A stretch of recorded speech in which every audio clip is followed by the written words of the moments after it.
ಭಾರತೀಯ ಜನತಾ ಪಾರ್ಟಿ ಎಲ್ಲ ರೈತ ಸಂಘಟನೆಗಳು ಎಲ್ಲವೂ ಸರಿ ಒಳ ಸೇರಿಕೊಂಡು KRSನಲ್ಲಿ ನಾವು ಪ್ರತಿಭಟನೆ ಮಾಡ್ತಾ ಇದ್ದೇವೆ, ಹೋರಾಟವನ್ನು ಮಾಡ್ತಾ ಇದ್ದೇವೆ. ರಾಜ್ಯದ ಮುಖ್ಯಮಂತ್ರಿಗಳಿಗೆ ನಾನು ಒತ್ತಾಯ ಮಾಡ್ತೇನೆ, ಏನು ನಿನ್ನೆ ಆಗಿರುವಂಥ ಆದೇಶ ಅದರ ಮೇಲ್ಮನವಿಯನ್ನು ಅಪೀಲನ್ನು ಸುಪ್ರೀಂ ಕೋರ್ಟಲ್ಲಿ ಸಲ್ಲಿಸಬೇಕಾಗ್ತದೆ.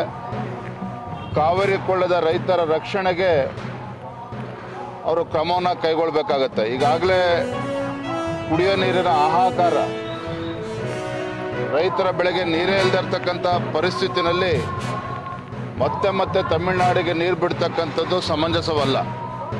ಹಾಗಾಗಿ ಮುಖ್ಯಮಂತ್ರಿಗಳ ಆದ್ಯತೆ ಕೂಡ ಇದೆ, ಅವರ ಕರ್ತವ್ಯ ಇದೆ, ರೈತರ ರಕ್ಷಣೆಗೆ ಅವ್ರು ಬರಬೇಕು. ಮುಖ್ಯಮಂತ್ರಿಗಳು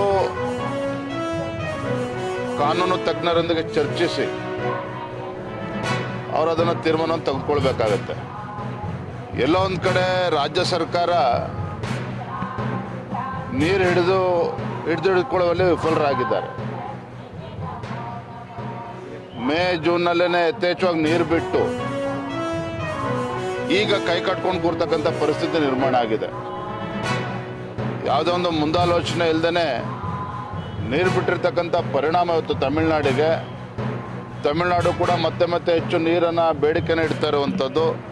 ನಮಗೆ ಕುಡಿಯೋಕ್ಕೆ ನೀರಿಲ್ಲ. ಇವಾಗ ನಮ್ಮ ರೈತರಿಗೆ ಇವತ್ತು ತೊಂದರೆ ಅನುಭವಿಸ್ತಾ ಇರುವಂಥ ಸಂದರ್ಭದಲ್ಲಿ ನಮ್ಮ ರೈತರ ಹಿತರಕ್ಷಣೆಯನ್ನು ಮಾಡಬೇಕಾಗಿರುವಂಥದ್ದು ರಾಜ್ಯ ಸರ್ಕಾರ ಕರ್ತವ್ಯ.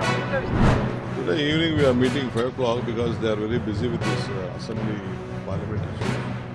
We have already discussed and finalized everything. Informal thing has to be done. Do it. And I have called a all party meeting on Sunday on this Kaveri issue. The Honorable Chief Minister of Tamil Nadu is coming. We wholeheartedly want to discuss, work out in the best interest of both the states. So I accepted his letter, and I also conveyed that let us work together.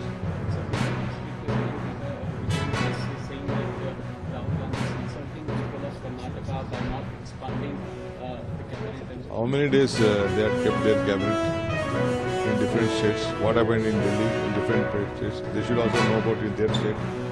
How many days in all the states whenever they are in power, including Maharashtra and the different parts of the country.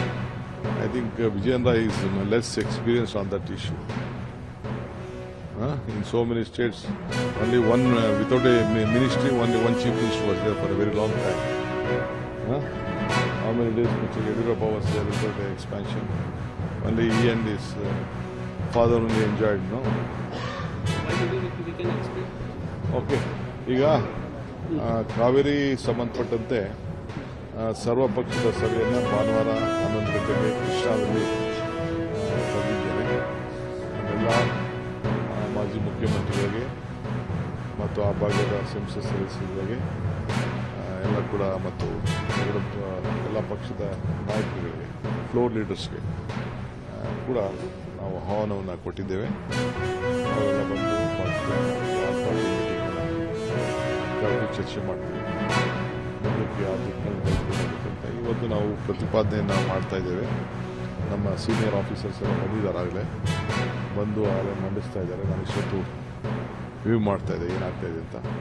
ಅದಕ್ಕೆ ಸಂಬಂಧಪಟ್ಟಂತೆ ನಾನು ಎಲ್ಲ ನಮ್ಮ ಸಂಸತ್ ಇಲ್ಲಿರೋಂಥ MPs ಮತ್ತು ಜೋಶಿ ಸಾಹೇಬರು ಮತ್ತು ಸೋಮಣ್ಣವರ ಆದಿಯಾಗಿ ಜಗದೀಶ್ ಶೆಟ್ಟರ್ ಮತ್ತು ಬೊಮ್ಮಾಯಿಯವರು ಎಲ್ಲ ಮಾತಾಡಿದ್ವಿ. ಅವರು ಎಲ್ಲ ಅವ್ರ ಕೈಲಿ ಏನು ಶಕ್ತಿ ಮೇಲೆ ಅವ್ರನ್ನ ಸಹಕಾರ ಕೊಡ್ತಾ ಇದ್ದಾರೆ ರಾಜ್ಯದ ಜೊತೆ. ಅದನ್ನು ನಾನು ತಿಳಿಸಲೇಬೇಕಾಗಿದೆ.